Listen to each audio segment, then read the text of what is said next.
Pete's reaction will have to wait. I've got an appointment with the army.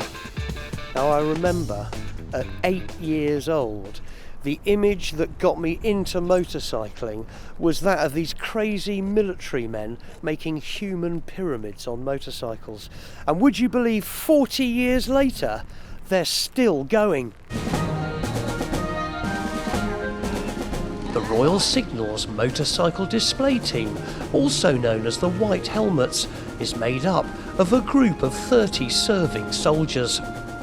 The team gives public displays to over 2 million people each year, combining precision motorcycle skills with their signature daredevil antics of creating crazy pyramids and jumping through a wall of fire.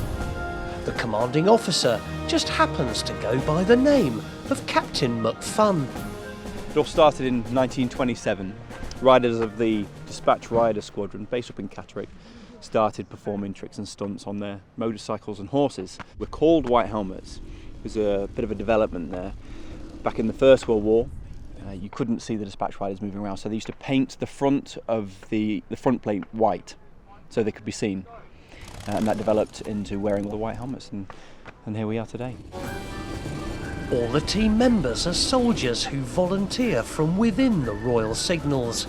Here at Blandford Camp in Dorset, the latest recruits are being put through their paces by Sergeant Nick Pallis. They arrived last Monday, so they're a week and a half into the selection process. We've got 9 guys, 1 girl. 5 of them could ride on day 1, 5 of them couldn't ride on day 1. And their learning curve's massive, but it has to be. We've only got 2 weeks, and by the end of the 2 weeks, the finale is putting on a show and jumping through fire. But learning quickly how to ride isn't everything when it comes to getting selected to be a White Helmet. You've got to be a team player. You've got to work well with a team. You could have turned up last week and been the best rider in the world. There's lots more to being a White Helmet than just being able to ride a bike. Now the White Helmets are the only display team in the world to still be using the wonderful thing that is a British bike. Yeah, it's a TR750V, basically very similar to the Triumph Bonneville, but this is our typical ride bike. This is the bike which we use to do our fast crossover rides. Pretty much standard. I'll take you over to see our trick bike. As you can probably see, it just enables us to put things like ladders in and seats. So we've took the suspension off here and put what we call ladder plates in. It has to be hard-tailed because not just one person rides this bike. We could have up to 10 people on this particular bike. Right. So if you put 10 people on a normal bike, you're just going to bottom it out. And the main difference is the throttle. On this motorcycle, we've just got a screw and a nut here, turn the throttle and it'll set the speed and enables you to take your hands off, which means that we can ride backwards or climb up a ladder and get the bike running straight. What these new recruits can do on a bike in just 1 week of tuition is incredible.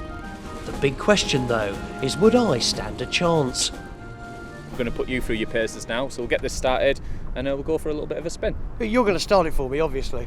No, I think we'll see what you're like at starting them. Oh, we don't start the students' bikes. Come on then. All right, here we go. They are a little bit tricky, so if you don't start it first time, give it a couple of attempts. All right, mate.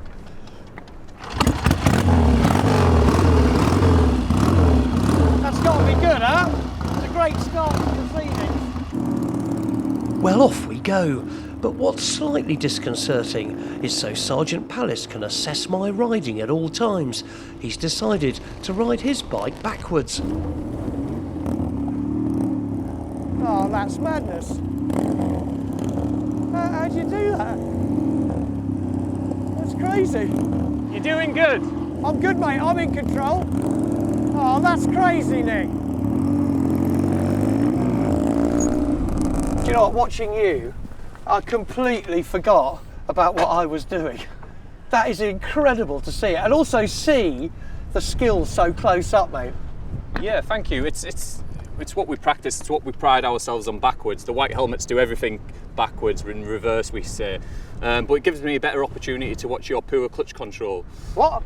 Well, you know, there's room for improvement, but you impressed me enough. I think we can move on to some basic jumping now. Well, that all seems pretty straightforward, but I don't like the sound of basic jumping. I fear this could all go horribly wrong. I've spent the morning being entertained by the White Helmets motorcycle display team at their training ground in Blandford, Dorset. Instructor Sergeant Pallis has put me through my paces on one of their old Triumph Bonnevilles, but unfortunately he now reckons I'm ready to progress. Well, welcome back to my day with the White Helmets. That was all relaxed and nice this morning until Sergeant Pallis has offered me the chance to jump through a hoop of fire.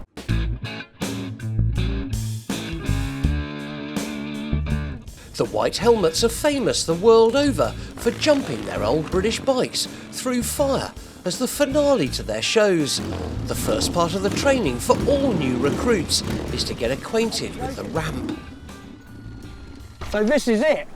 This is the ramp. This is what you'll be learning to jump on. Right. Jumping these classic heavy motorcycles, it's a different technique to jumping like a motocross bike. You've got to really get the approach right, get the speed right, and then we'll teach you a little bit of a technique to get these heavy machines to land back wheel first, because that's what we're looking for, Henry. So we've got to get these bikes to land on the rear shocks and not the front shocks. Well, whatever way I land, I'll be glad once I'm through the fire. Yeah, we'll get you there. Okay, mate. All right, well, let's see how the other guys do it, huh? Yeah. The man to show me how it's done is Signalman Day, known to his mates as Doris. All right, Doris! It's not a fast jump, it's not, it's not high speeds or anything like that. It's nice and controlled. As we said, it's all about precision. If you don't keep the throttle open on the ramp, you're going to shut off and nosedive. I'll just get him to demonstrate him doing it wrong, all right? And this is what we don't want to do. He nosedived there because what happened? He put his weight forward? No, he just shut off the throttle. Okay. He shut off the throttle. So, as he's on the ramp, he's lost his bottle and he's wound off the throttle. You need to keep that throttle open because the bikes are so heavy, they're just going to nosedive. Well, that was seriously impressive. Now it's my go. Not the best start. Getting into second gear might help. But now stand up and keep the power on when I hit the ramp. Oh, that might be a bit much. Now that was pretty good at staying on. What do you reckon? My heart's in my mouth. Well, what went wrong? You went a little bit too fast and you're going to need to keep your hands on the handlebars. Yeah. We're not that good yet, Okay. all right? A little bit slower on the approach, a little bit more control on the ramp, and when you land, be strong on the bars. The bike's so heavy, it's going to slap and try and rip it out your hands. So be strong on the bars. But great for keeping on. Let's have another go. Well, at least I stayed upright, so here we go again. No Evel Knievel, but surely an improvement.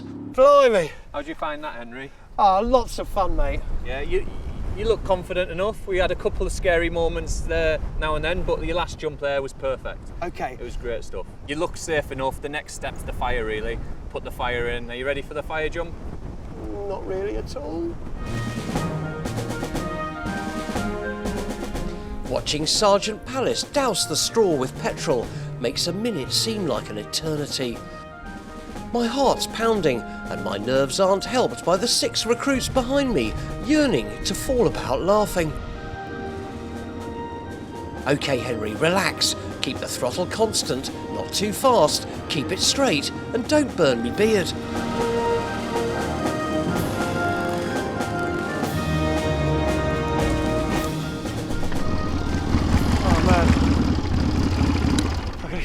Gotta get my breath back. That was amazing. Probably one of the scariest things I've done in my life. Well, that may have been a small leap for man, but a very large one for a hairy old biker like me. Hey, Nick. Congratulations, Henry.